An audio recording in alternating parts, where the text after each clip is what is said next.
तो आइए आज एग्जामिनेशन पेपर देखते हैं 2017 से लेकर 22 तक, जो भी आज तक आए हैं इनडायरेक्ट में, जो इस साल के लिए इम्पोर्टेंट होंगे, मोस्ट इम्पॉर्टेंट होंगे। तो इनको भी हम लोग हल कर लेते हैं। इसके पहले आपको पूरा किताब के सारे क्वेश्चन, एक्सरसाइज, एग्जाम्पल सब बता दिए गए हैं। तो पहले 17 का देखेंगे, फिर 18 का, इस तरह से पूरा देखते चले जाएंगे आगे। The teacher said to the students, पहला वाक्य, the teacher said to the students, अध्यापक ने विद्यार्थियों से कहा, why are you not doing your homework, तुम अपना गृह कार्य क्यों नहीं पूरा कर रहे हो, तुम अपना गृह कार्य क्यों नहीं कर रहे हो। तो यहाँ सीधी सी बात है, इंट्रोगेटिव है, तो सेड टू को आप क्या कर देंगे, आस्क्ड कर देंगे। The teacher asked the students, फिर वाई का वाई ही रहेगा, आर यू का दे वर या दे वेयर, कुछ लोग वेयर पढ़ते हैं, शुद्ध वर ही है, तो why they were not doing, फिर योर का भी हो जाएगा देयर, ठीक, वर्क, देयर होमवर्क। क्योंकि देखिए यू को हम स्टूडेंट्स के अनुसार बदलेंगे तो कई विद्यार्थी, इसलिए ही नहीं होगा, दे होगा, ठीक ना। और आर का पास्ट टेंस बदलेंगे तो वर हो जाएगा। क्लियर, नॉट डूइंग, अब देख यू के साथ तो योर लगता है, देख साथ देयर लगता है अपना अंग्रेजी, ठीक। अगला है, they said to him the servant will not go to market, तो सेड टू का यहाँ टोल्ड कर दिए, क्योंकि ये असर्टिव वाक्य है। दे टोल्ड हिम दैट लगा दीजिए। उसके बाद द सर्वेंट विल का क्या कर देंगे, वुड कर देंगे। बाकी आगे सब कुछ वही रहेगा। मेन मैं बता दे रहा हूँ, आप लोग मिला लीजिए, जो नहीं कर पाए तो लिख लीजिए। अगला है, the principal said to Ramu get out of the room, तो इसमें आर्डर्ड होगा। The principal ordered Ramu, Ramu को प्रिंसिपल ने आदेश दिया, क्या आदेश दिया, to go get out of the room, कमरे से बाहर जाने का आदेश दे दिया। क्लियर। अगला है, Rita said to his father, her father, Rita ने अपने पिताजी से कही, she will not go to school, वह स्कूल नहीं जाएगी। तो सेड टू का आप टोल्ड कर दीजिए, सर टू है, टोल्ड हर फादर दैट लगा दीजिए। दैट सी विल का क्या हो जाएगा, would not go to school. अगला है, Ashok said to his sister, said to का आप रिक्वेस्टेड कर दीजिए, Ashok requested his sister, please हटा के आप टू से जोड़ दीजिए, ठीक है ना। टू पुट दीज का दोज हो जाएगा, दोज पेपर्स ऑन माई का अशोक के अनुसार बदलेंगे तो हिज हो जाएगा, ऑन हिज टेबल। अगला है, he said you must work hard to pass, इसमें सेड को आप सेड दैट या तो लिख दीजिए, या तो ऑब्जेक्ट मानना हो तो तुरंत टोल्ड लिख दीजिए, मानना तो है ही, तो मी लिखोगे तो टोल्ड लिखना पड़ेगा, नहीं तो दैट से भी काम चला सकते हो। तो ही टोल्ड मी दैट, ठीक है, अपने अनुसार मी कर दो, या तो हिम भी कर सकते हो, कोई दिक्कत नहीं है। फिर यू को उसी जो आप माने हो, मी माने हो ताई कर दो, हिम माने थी कर दो। उसके बाद must work hard to pass, same to same वैसे ही रहेगा, ठीक ना। अगला है, मोहन सेड टू, ठीक, एक बात आपको बता दे रहा हूँ कि मस्ट को मस्ट में ही बदला जाता है। आपकी बुक में रूल दिया है कि भाई ठीक है, मेरे को माइट कैन को कुंड बदल देते, लेकिन मस्ट को अगर आपका अपने मन से लिखना तो आप मस्ट को मस्ट भी रहने देंगे तब भी सही है। नहीं तो मान लीजिए अगर आया है ऑप्शनल क्वेश्चन आपके पेपर में और उसमें मस्ट को बदल दिया है, तो एक बात जान लीजिए, मस्ट को अगर बदला जाएगा ना तो हैड टू में बदला जाएगा, ठीक है ना। आप इसलिए आर करके इसको लिख सकते हो, he told me that I must work hard to pass, तब भी सही है। क्लियर। क्यों, क्योंकि हैड मस्ट मजबूरी बताने के लिए भी होता है, बाध्यता। तो प्रेजेंट टेंस में हैव टू हैज टू लगता है, एक वचन के साथ हैज टू, बहुवचन के साथ हैव टू, पास्ट टेंस में हैड टू, फ्यूचर टेंस में will have to, shall have to लगता है, मजबूरी बताने के लिए। तो यहाँ क्या है कि सेड है तो पास्ट में लगेगी, इसलिए हैड टू। ऐसे भी कह सकते हैं कि उसने मुझे बताया कि मुझे जो है पास होने के लिए कठिन परिश्रम करना है, ठीक है, तब मजबूरी हो जाएगी। करना चाहिए भी कह सकते हो, या करना है या करना पड़ा। क्लियर। करना पड़ता है तो करना पड़ेगा, ऐसे भी कह सकते हो। अगला है, मोहन सेड टू मीरा, तो मोहन रिक्वेस्टेड मीरा, मोहन रिक्वेस्टेड मीरा। उसके बाद प्लीज हटा के आप टू कर देंगे, टू हेल्प मी का मोहन के अनुसार हिम हो जाएगा, और इन सॉल्विंग दीज का दोज हो जाएगा क्वेश्चंस ऑफ मैथमेटिक्स। अगला 2018 का सभी सेट देखते हैं। My uncle said to me do not waste your time in idle gossip, मेरे चाचा ने मुझसे कहा अपना समय गासिप माने बकवास करने में, गपशप हाँकने में मत नष्ट करो। तो सीधी सी बात है, इसमें सलाह दिया जा रहा है, माई अंकल एडवाइज्ड मी, ठीक है। डू नॉट का क्या हो जाएगा, नॉट टू वेस्ट योर का माई हो जाएगा, माई टाइम इन, ठीक है, इन आइडल गॉसिप। या आपसे भी कह सकते हैं सेड का फॉरवर्ड में भी बदल सकते हो, तब एडवाइज्ड नहीं लगता है तो फॉरवर्ड से बदल सकते हो, तो आप टू लगा के जोड़ सकते हो, to forbade me to waste my time in idle, ऐसे भी कह सकते हो मेरे चाचा ने मुझे अपना समय बकवास में ना नष्ट करने की सलाह दी, तो एडवाइज नॉट टू, या मतलब कि बकवास में नष्ट करने के लिए मना किया, बकवास में नष्ट करने से मना किया, ऐसे भी कर सकते हो। क्लियर, सही दोनों। अगला he said to me are you writing a letter, तो ही आस्क्ड मी हो जाएगा। उसके बाद फर्स्ट टाइप है इफ लगा दीजिए, आर यू का मी के अनुसार बदलोगे तो आई वाज हो जाएगा, I was writing a letter, full stop लगा देंगे सभी जगह वाक्य में इनडायरेक्टली। आपका अगला वाक्य है the teacher said to the principal please grant me leave for 2 days only. तो इसमें रिक्वेस्ट प्रकट हो रहा है, प्लीज आया तो रिक्वेस्टेड में बदल दीजिए, प्लीज हटा के आप टू कंजक्शन से जोड़ देंगे, टू ग्रांट मी का क्या हो जाता है, टीचर के अनुसार बदलोगे तो हिम हो जाएगा ऑब्जेक्ट, ठीक है ना। लीव फॉर 2 days ओनली, सब कुछ वही रहेगा। अगला वाक्य हमारा कह रहा है चौथा, he said to me you are not doing your work seriously. तो सेड टू का सीरीज बात है, टोल्ड कर दीजिए सर टू है, उसके बाद दैट लगा दीजिए, फिर यू को मी के अनुसार बदलोगे तो आई हो जाएगा, आर का पास्ट में बदलोगे तो वाज हो जाएगा, I was not doing, your का क्या हो जाएगा मी के अनुसार माई वर्क सीरियसली, ठीक।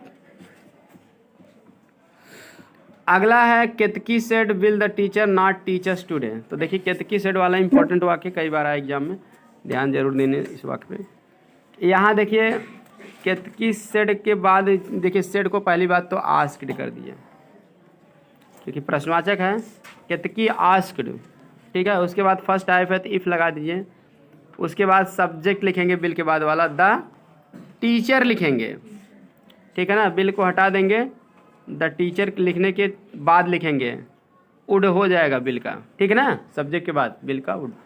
इफ़ द टीचर उड नॉट टीच, अस को हम बदलेंगे ना तो देम में बदलेंगे, ध्यान देना, क्योंकि बदला तो जाएगा केतकी के अनुसार, तो केतकी के लिए तो वैसे तो सी लिखा जाता है हर उसका, लेकिन अस एक बहुवचन है, बहुवचन को वी या दे में ही बदला जाता है, जैसे लेट के साथ आसानी पर वी या दे में ही बदला जाता है, ठीक ना। तो केतकी के अनुसार हर तो होगा, लेकिन हर का बहुवचन हम बनाएंगे तो देम हो जाएगा, ऑब्जेक्टिव केस, ठीक ना, देम हो जाएगा, इसलिए टुडे का क्या हो जाएगा, दैट डे हो जाएगा। जैसे केतकी ने कहा क्या अध्यापक हमें नहीं आज पढ़ाएंगे, तो हम एक मतलब केवल केतकी को ही नहीं और भी लोग उसमें शामिल हैं, तो इसलिए हम देम करेंगे, ठीक ना। अगर वो अकेले अपने आप को बताना चाहते तो मुझे कहती मी, ठीक है ना, इसलिए टुडे का क्या हो जाएगा, दैट डे। छठवां वाक्य कर रहा है my father said to me, my father said to का आस्क्ड मी कर दीजिए, उसके बाद वाई हैव यू, तो यू को आप मी के अनुसार बदलोगे, आई हैव का क्या हो जाएगा, हैड।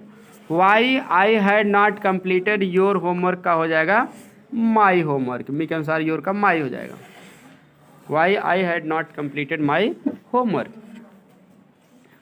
सातवां वाक्य कह रहा है कि he said to me will you help me today, उसने मुझसे कहा क्या तुम आज मेरी सहायता करोगे। सेड टू का आप कर दीजिए आस्क्ड, ही आस्क्ड मी, उसके बाद आप इफ लगा दीजिए, यू को मी के अनुसार बदलेंगे आई, बिल का तो उड हो, हाँ आई के साथ सैल लगने के नाते उड हो जाएगा, इफ़ आई शुड, ठीक है। वैसे उड भी गलत नहीं होगा क्योंकि उड कॉमन हो गया आजकल, ठीक है ना, इनडायरेक्ट में, लेकिन आई के साथ शुड भी लगा सकते हो क्योंकि सैल लगता है शुड हो जाएगा। तो he asked me if I should, उसके बाद हेल्प कर दीजिए, हेल्प, फिर मी को आप ही के अनुसार बदलोगे तो हिम हो जाएगा, और टुडे का क्या हो जाएगा, दैट डे हो जाएगा, ठीक। चलिए अब इसके बाद आपको एक्सरसाइज नंबर अगला चलते हैं, 2019 के सभी सेटों को हल करते हैं। द बॉयज सेड, लड़कों ने कहा will the teacher not teach us today, तो द बॉयज आस्क्ड कर दीजिए, इफ़ हो जाएगा, उसके बाद सब्जेक्ट द टीचर, बिल का वुड हो जाएगा, टीचर के बाद लिखा जाएगा, if the teacher would not teach अस का क्या हो जाएगा, बॉयज के अनुसार देम हो जाएगा, टुडे का दैट डे हो जाएगा। चलिए अगला, the principal said boys stand up, principal ने कहा लड़कों खड़े हो जाओ। तो सीधी सी बात है, सुनने वाले लड़के हैं इसलिए उसको हम ऑब्जेक्ट बना लेंगे। द प्रिंसिपल आर्डर्ड द बॉयज कर देंगे, द हम लगा लेते हैं क्योंकि वो संबोधन के लिए लगा है बॉयज, इसलिए द नहीं लगा, लेकिन जब इनडायरेक्ट बनाएंगे द आ जाएगा, ठीक ना, क्योंकि बताया जा रहा था। द प्रिंसिपल आर्डर्ड द बॉयज, क्योंकि हम तो संबोधित नहीं कर रहे हैं, हम तो बता रहे हैं, इसलिए आर्डर द बॉयज ऑब्जेक्ट बना लेंगे। उसके बाद बॉयज के बाद हम कंजक्शन टू लगा देंगे, उसके बाद stand up, to stand up. हम ये कहेंगे प्रिंसिपल ने लड़कों को खड़े होने का आदेश दिया। अगला है my father said to me don't waste your time in idle gossip. देखिए फिर आ गया ना, वही इंपॉर्टेंट वाक्य भी है, कई बार आया। तो इसमें भी सेड टू का आप क्या कर दीजिए, फॉरवर्ड कर दीजिए, डू नॉट हटा के केवल टू कर दीजिए, बात खत्म। My father forbade me to waste your, you जो है ना योर, वाई स्पेलिंग गलत है, वाई योर का हो जाएगा माई, ठीक है ना, टाइम इन आइडल गॉसिप। या तो आप फॉरवर्ड ना बदलना चाहो तो एडवाइज्ड कर दो, तब टू के लिए जो है क्या कर दोगे, नॉट टू का प्रयोग कर दोगे, बाकी सब वही रूल रहेगा, पता है ना, पीछे भी बताया गया था। कनक सेड टू हिम, तो कनक आस्क्ड हिम कर दीजिए क्योंकि इंट्रोगेटिव वाक्य है। उसके बाद फर्स्ट हाइफेटिव कर दीजिए, सब्जेक्ट द टीचर, टीचर के बाद विल का क्या हो जाता है, वुड। हाँ, if the teacher would not teach अस का क्या हो जाएगा, कनक के अनुसार हो जाएगा देम, क्योंकि भाई कनक का ही है तो हम उसके साथ और भी लोग हैं, हमेशा अस को बहुवचन में ही बदलते हैं, ही या सी में नहीं बदलते हैं, दे के अकॉर्डिंग ही बदलते हैं, ठीक ना। थर्ड पर्सन रहेगा और फर्स्ट पर्सन रहेगा तो वी में बदलेंगे। तो if the teacher would not teach them today का क्या हो जाएगा, दैट डे। अगला वाक्य कह रहा है the teacher said to the students is this the method to solve this sum. तो इसमें सीधी सी बात है, सेड टू का आस्क्ड हो जाएगा, the teacher asked the students. उसके बाद इफ़ कर देंगे, ठीक है, इज दिस क्या यही है, द मेथड माने विधि टू सॉल्व दैट क्वेश्चन। तो इफ़ दैट कर देंगे हम, दिस का इनडायरेक्ट बनाएंगे तो क्या हो जाएगा, दैट। इज का क्या हो जाएगा, वाज। इफ़ दैट वाज, उसके बाद द मेथड टू सॉल्व, फिर दिस का दैट कर देंगे, कोई दिक्कत नहीं, एक दैट कंजक्शन है यहाँ, दिस का दैट, ठीक है, निकटता सूचक शब्द है, clear. The teacher asked the boy, हाँ, asked the students if that was the method to solve that sum. छठवां वाक्य कह रहा है the teacher said to the boy give me your homework, the teacher said to the boy, हाँ, give me your homework. तो अध्यापक ने लड़के से कहा मुझे अपना होमवर्क दो, तो सीधी सी बात है आर्डर दे रहे हैं इसमें। The teacher order the boys to give me का टीचर के अनुसार बदलेंगे तो हिम, फिर योर का बॉय के अनुसार बदलेंगे तो his. The teacher order the boy to give him his book, ठीक, give him his book, clear. अगला है, एक बात ये भी जान लीजिए, अगर आपको कहीं कन्फ्यूजन हो जाएगी कि मान लीजिए आर्डर्ड है कि एडवाइज्ड है कि रिक्वेस्टेड है, तो ऐसे प्लीज रहता तो कन्फर्म में रिक्वेस्टेड रहता है, ठीक है ना, प्लीज काइंडली। लेकिन तब भी अगर आपको कहीं कन्फ्यूजन हो एडवाइज्ड या ऑर्डर्ड में, तो आप उसके लिए सेड टू को आस्क्ड कर देंगे, तब भी आपका काम चल जाएगा। जैसे the teacher asked the boy to give him his book, अध्यापक ने लड़के से उस, ठीक है, अपने को उसकी किताब देने के लिए कहा। कहने में भाई आदेश भी हो सकता है, कुछ भी हो सकता है, तो आस्क का अर्थ तब वहाँ कहा हो जाता है। तो इस तरह से अगर आप ऑब्जेक्टिव टाइप क्वेश्चन आपके पेपर में आ जाए, हल किया गया है, ठीक ना, तो आस्क्ड लगा दिया गया है, इम्परेटिव सेंटेंस में आदेश हो या सलाह हो, आस्क्ड लगा दिया गया हो आदेश सलाह या प्रार्थना के लिए, तो आप उसको गलत नहीं मानेंगे। अगर और सब उससे भी ज़्यादा गलत ऑप्शन है तो वह ऑप्शन सही आप मानेंगे, क्लियर। चलिए आगे, जैसे निगेटिव में फॉरवर्ड लगा देते हैं, एडवाइज्ड ऑर्डर ये सब नहीं कर रहता है, उसी तरह से अफर्मेटिव में आस्क्ड लगा देते हैं। अगर एडवाइज्ड ऑर्डर कन्फर्म नहीं है तो गलती से बचने का एक तरीका है, अपने हिसाब से आप आस्क्ड लगा कर दोगे तो भी गलत नहीं होगा, अगर आप कन्फ्यूजन है तो। अगला है he said to me wash your face, उसने मुझसे कहा अपना चेहरा धो लो, मुंह धो लो, फेस में चेहरा या मुंह। तो अब इसमें क्या सलाह दिया जा रहा है इसमें, ठीक है ना, ही एडवाइज्ड मी बाय। उसके बाद टू वॉश योर का क्या हो जाएगा, माई फेस, वह मुझे अपना चेहरा धो लेने की सलाह दी। मान लीजिए आपके चेहरे में कुछ लगा है, गर्दा लगा है, मिट्टी लगा है, तो कोई कह दे कि भाई थोड़ा सा चेहरा अपना धो लो, तो आपको सलाह ही दे रहा है ना। अगर आप नहीं धोगे तो कहेगा ठीक है मत धो, गंदे ही पड़े रहो, गंदे लड़के बने रहो, हमको क्या लेना देना। क्लियर? सलाह ही दे सकता है, ज़बरदस्ती थोड़े तुम्हारा मुंह धोने आएगा। अगला है 2020 का, देखिए कुछ सेट देख लेते हैं जो आए हैं। My friend said to me love is blind, तो सीधी सी बात है इसमें सेड टू का टोल्ड कर देंगे। ठीक है, मेरे दोस्त ने मुझसे कहा लव इज़ ब्लाइंड माने प्यार अंधा होता है, तो यह एक कहावत है, समझिए कि नहीं। तो इसमें जो है आप इसलिए दैट लगा के आप क्या करेंगे, जोड़ देंगे, इसका आवाज़ नहीं करेंगे। ये कहावत है, लव इज़ ब्लाइंड, प्यार अंधा होता है। प्यार में जो है आदमी जात पात सब तमाम चीज़ों को नहीं देखता है, कभी कभी एक दूसरे के साथ घर से भाग कर भी शादी यहाँ तक की कर ले रहे हैं। समाज में सोचने समझने की क्षमता उनकी खत्म हो जाती है, उनकी आंखों पर पर्दा पड़ जाता है कि हम अच्छा कर रहे हैं कि खराब कर रहे हैं। जिस माता पिता ने पाल पोस कर उनको बड़ा किया, उन्हीं की मर्जी के खिलाफ वो चले जाते हैं। उनको दिखाई नहीं पड़ता कि हमारे माता पिता हैं, हमारे लिए कितना परेशान हुए हैं। तो समाज में वो कुछ अच्छाई को देख नहीं पाते हैं, ठीक है, तो आंखों पर पर्दा पड़ जाता है। इसलिए कहा जाता है प्यार अंधा होता है। वैसे शादी विवाह करना मनपसंद कोई गड़बड़ नहीं है, लेकिन माता पिता की सलाह हो, सहमति से होनी चाहिए। माता पिता को बता दो हम फला से शादी करना चाहते हैं, अगर दोनों पक्ष की सहमति है तो आप कर सकते हो, कोई दिक्कत नहीं है, लेकिन माता पिता की सहमति होनी जरूरी है, नहीं तो वो शादी जो है बर्बादी ही अक्सर हो जाती है। चलिए आगे देखते हैं। Did you lock the front door, क्या तुम सामने का दरवाजा बंद किए? माई मदर आस्क्ड मी, मेरी माँ ने मुझसे पूछा। तो माई मदर आस्क्ड मी, इसको सेम टू सेम वैसे रहने दीजिए, क्योंकि पूछना है तो आस्क्ड पहले से लगा दिए, कोई दिक्कत नहीं।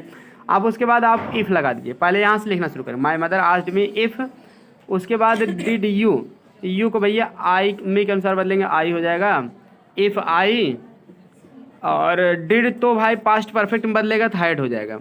हैड लॉक का थर्ड फॉर्म हम कर देंगे लॉक्ड।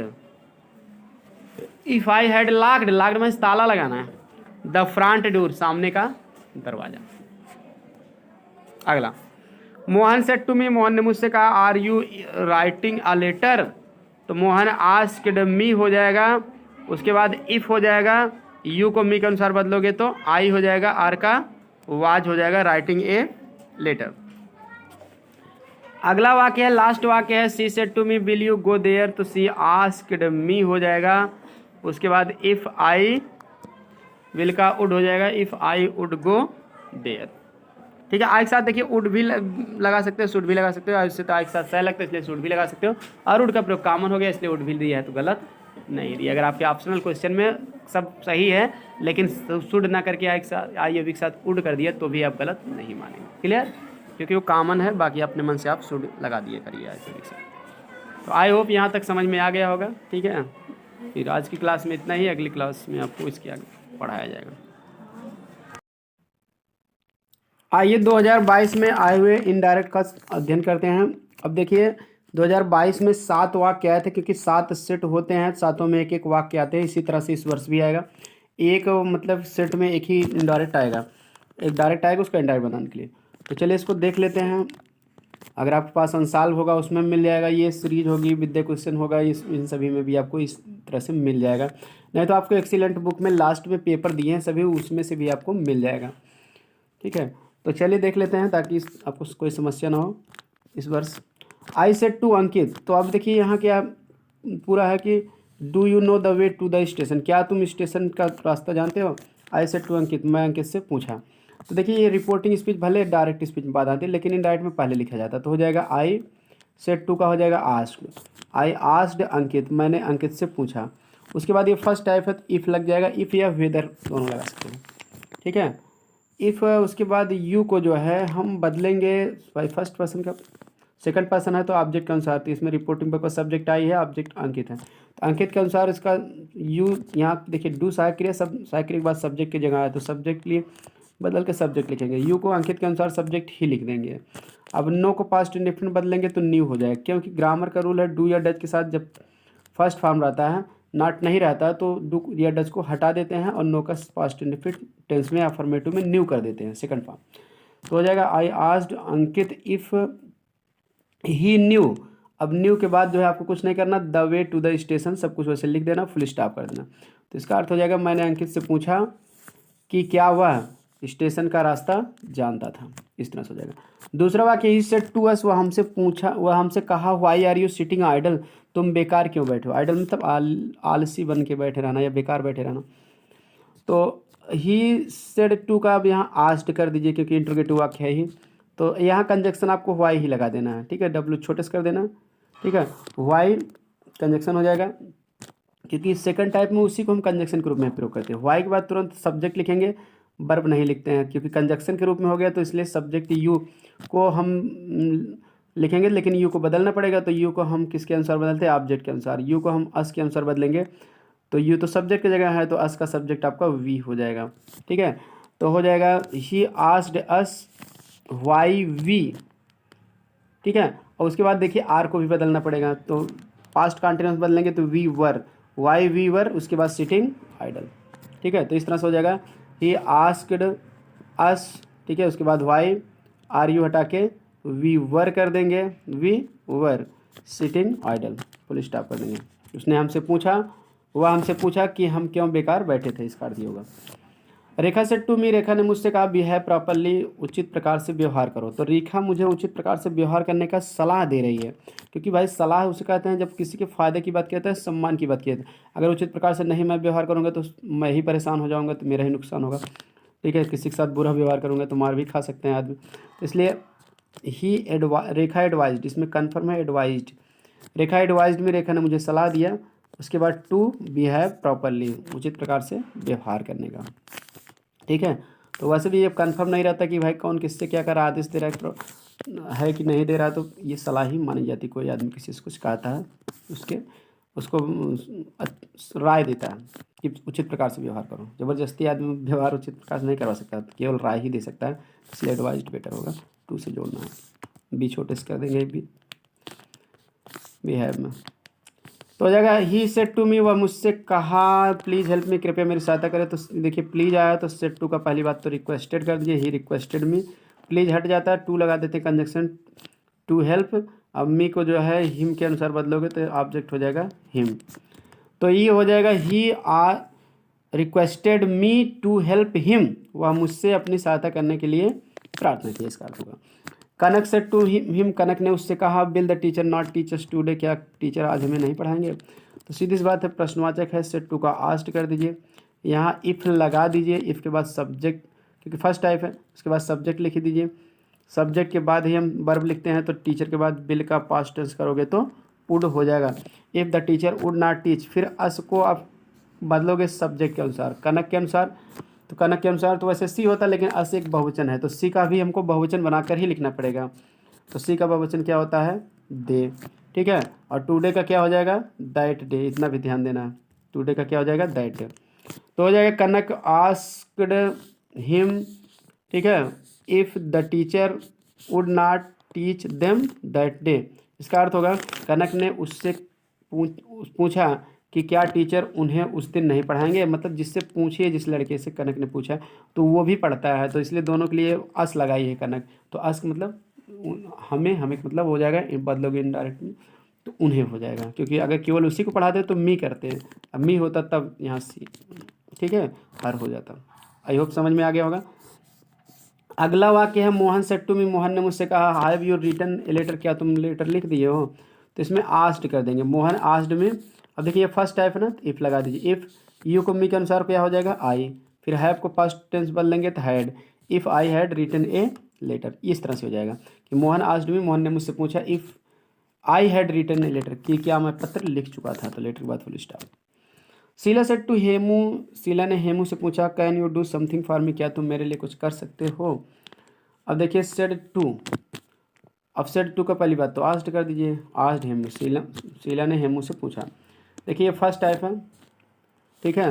तो अब यहाँ फर्स्ट टाइप में इफ़ लगा देते हैं, कॉमन नोट कामों कटा के, कंजक्शन इफ लगाएंगे, उसके बाद सब्जेक्ट लिखेंगे, यू को हेमू के अनुसार बदलोगे तो ही हो जाएगा, कैन का क्या हो जाएगा, could, if Hemu could, do से जोड़ देंगे, डू फर्स्ट फॉर्म है तो वैसे ही रहेगा, समथिंग फॉर मी, मी को जो शीला के अनुसार बदलोगे तो हर हो जाएगा। तो इसका अर्थ भी बता दे रहा हूँ, शीला आस्क्ड हेमू, शीला ने हेमू से पूछा if he could do something for her, कि क्या वह उसके लिए कुछ कर सकता था। आई होप समझ में आ गया होगा। वीडियो पसंद आए तो लाइक सब्सक्राइब शेयर जरूर कर दीजिए ताकि अन्य विद्यार्थियों का भी भला हो जाए। और चैनल को अगर आप सब्सक्राइब किए हैं तो आपको दिल से धन्यवाद, अगर नहीं किए हैं तो आप इसको सब्सक्राइब करके घंटी दबा लीजिए ताकि आपको जैसे वीडियो अपलोड करो उसका नोटिफिकेशन आपको मिल जाए।